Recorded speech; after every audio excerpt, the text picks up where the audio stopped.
The medical examiner is still working to determine the cause of death for 26-year-old Alexis Sharkey. Her body was found Saturday on the side of a West Houston road.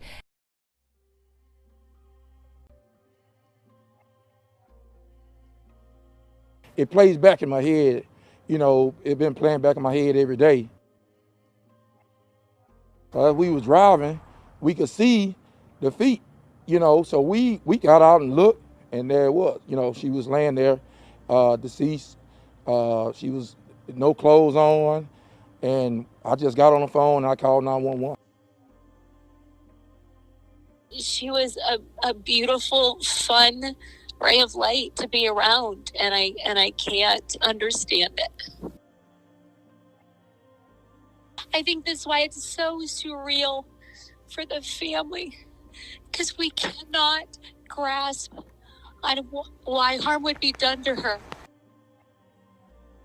I talk to the detectives every day, and they assure me that they are, working along, and that they are reviewing and talking to people. And so I know that they're working along. To me, 5 days feels like an eternity, and to them, I'm sure they're just, getting rolling. But I guess my question would be why? Why would you do something so horrific to her? What was the ultimate gain? What was gained from that? Because all I know is tremendous loss. I don't know what happened, but I do know it was not an accident. I last spoke with her by text on Thanksgiving. We were just texting back and forth. Happy Thanksgiving, love you, miss you. We were planning on when she was coming for Christmas. She was very smart, very driven. She graduated summa cum laude with a biology degree, and she was a smart cookie.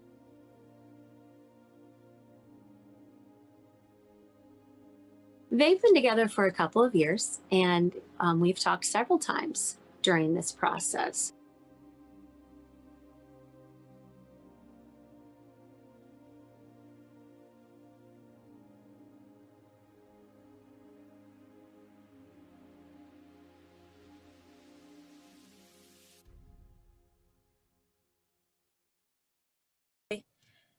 And the last time I spoke to her was Friday around 6 o'clock was when my last text message was sent to her.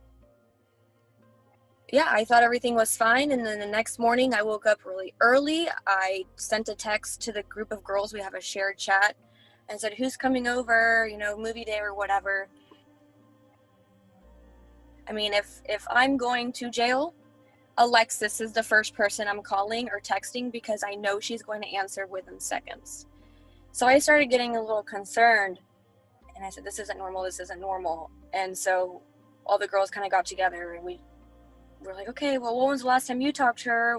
When was the last time you talked to her? And they all said around 6 p.m. Friday.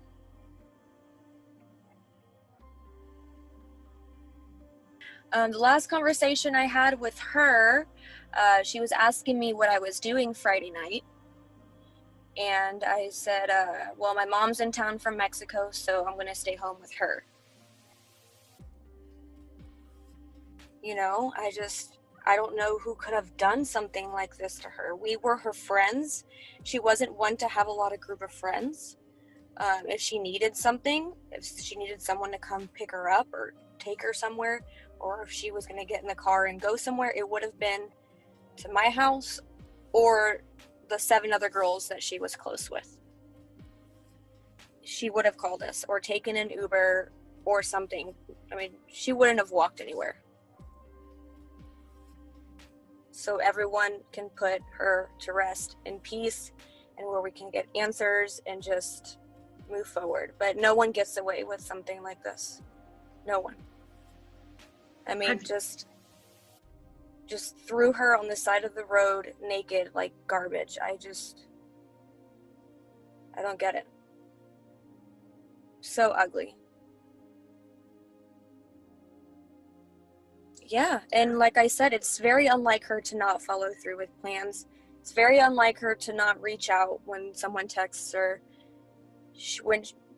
When we say something, we're doing something, she does it. She doesn't go back on her word at all. And she actually lives about 3 minutes away where her body was found.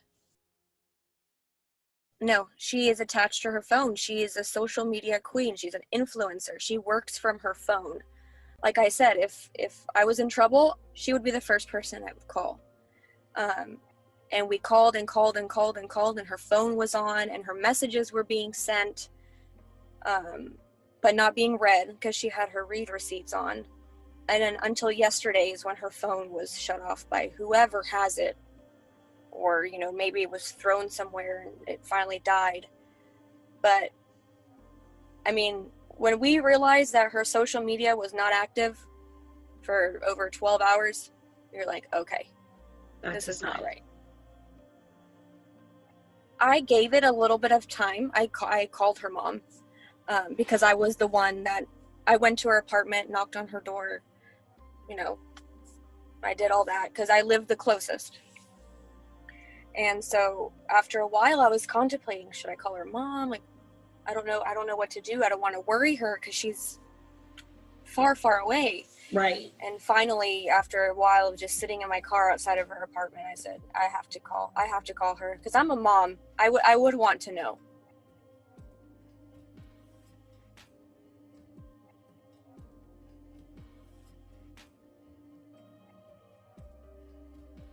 Well, we just started a GoFundMe for the family, for, you know, hotel expenses, funeral stuff.